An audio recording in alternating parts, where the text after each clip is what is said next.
Okay, people, promised video number 2. I'm going to continue to use the thing that I was using when we were talking about, and I will just try to write it out a little more clearly. So let me just draw this and we'll start over. Here's our apparatus that's going to spin. It's on a rotating rod. By the way, this is still set up, so when we get back, you guys can look at it. It's got a super pulley, and we've got a mass pulling it down, and it's on a table.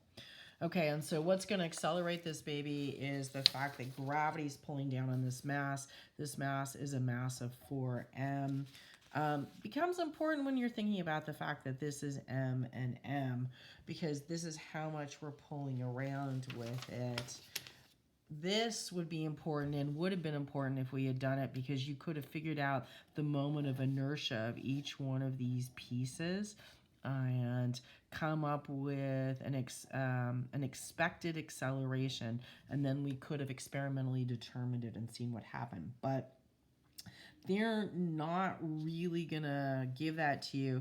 They went ahead and said that you get to assume that the rotational inertia of this apparatus is 2ml squared. So we're just gonna go ahead and leave it as that. I don't think we really need it for this problem, but in case you were wondering, it's not completely accurate, because what really should have happened is you should be calculating all of the different components. All right, enough digression. All right, so again, this is not going to be in equilibrium. So the sum of the forces acting on this is actually going to cause it to accelerate. The only force that we can see here that's going to cause acceleration is the mass. Right, so if we're making a free body diagram, we've got 4mg pulling down on it, and what's pulling back is the tension of the system. That's going to become important later. I guess I should draw the table all the way out to here. All right, so this is going to be our positive y direction. This will be our positive x direction. Obviously, I've linearized this for the free body diagram, which you're allowed to do. And if we go ahead and put in the forces into this equation, what do we get? We get that 4mg, that's the weight of this object pulling down, minus the tension of the string is going to equal the mass of the system. So we're going to call the mass of the system 4ma. You could quibble with me that the mass of the system really should be incorporating the mass of the object, but for right now, we're going to leave it at that. Okay. And this, then we could solve for the tension of this string, and the tension of this string is equal to 4mg minus 4ma, right? And I guess in this particular system, we're saying that the mass of this system is not pulling back. So this is not like our modified Atwood's machine. Remember, a lot of times we had an Atwood's machine that was like this, and we're pulling on a car here, and we had to take into account the mass of this car. But AP is allowing us to ignore the mass of that car, and that's okay, because really what's happening is that this tension is actually causing rotation of the apparatus. And if we could directly measure the rotation of the apparatus, we'd have a better idea of what's going on. Now, experimentally, it's pretty easy for us to measure the acceleration of that mass, and that's what we would have done in lab. Okay. So here's our answer to number 8. That's the tension of the string. The second thing that they ask us to do is to figure out the torque. Now remember, torque is a force that's applied perpendicular to the radius that causes rotation. The force in this case is the torque, and the radius is the radius of the pole. And they haven't even given us a number. They've just asked us to figure what torque is, just a formula for torque. All right, so torque then is equal to 4mg minus torque, 4mg minus 4ma times the radius of the pipe, okay?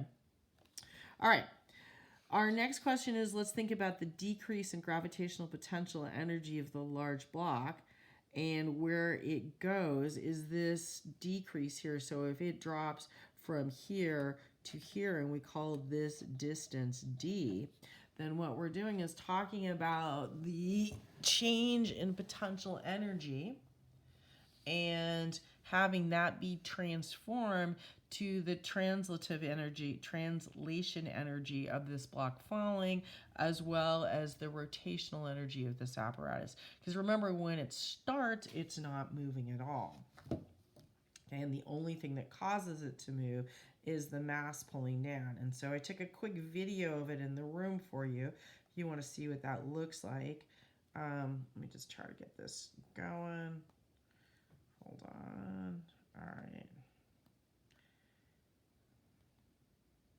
All right, so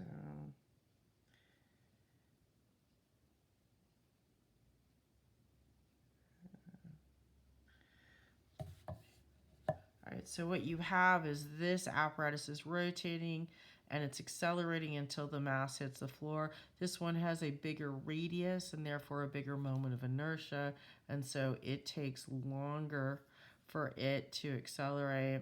Let's take a look at it again. Remember, they start off with 0 rotation, and it's caused by the acceleration of this block.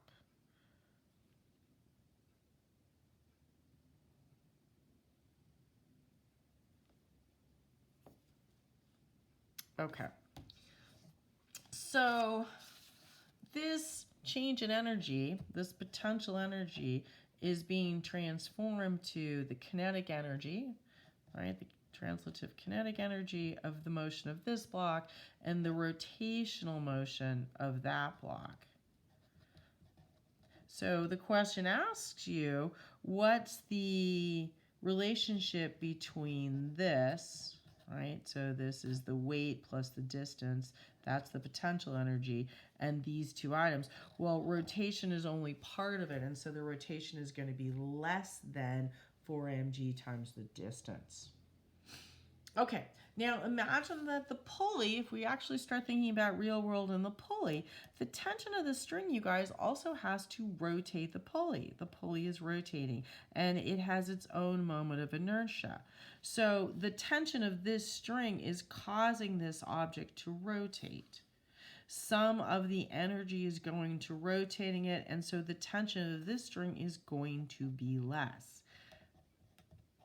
If we really think about what's happening, and if we were able to measure the tension of strings, so we all know measuring tension is really hard to do, but this is going to have more tension than that because part of the tension is going into rotating this string. And so if the tension goes down, then we're talking about less torque being applied because we have less force. And if we have less force or less torque, when torque goes down, so does the acceleration. Because remember, torque is also equal to the moment of inertia of that big apparatus and the acceleration. And now we're talking about a decrease in acceleration because we're rotating not only the T device, but we're also rotating the pulley. All right, the last couple of questions ask us about the linear and angular velocity of the apparatus compared now with the pulley. So if you are trying to accelerate not only this pulley but that rotational apparatus, then this is going to have a smaller acceleration. And when you have a smaller acceleration, the final velocity is going to be smaller. Because remember, we're looking at the acceleration being less because we have now another thing we're rotating. Lastly, changes in angular momentum. Well, momentum is equal to the moment of inertia of the apparatus times its angular velocity. And so anytime you're applying a torque, if you apply a torque, a torque is a force, and forces change the velocities because they cause them to accelerate. So the change in angular momentum is equal to the torque that's applied times the time that it's applied. So the entire time that the torque is being applied, then the linear momentum is changing because the angular velocity is changing. And towards the end of that video that I showed you, if you want to go back to it, but you can totally see that the objects go slower as soon as they hit the ground. As soon as this one hit the ground, then we could see this apparatus go at a constant velocity and it was no longer accelerating. Okay, hope that helps you with the second question you asked me to do.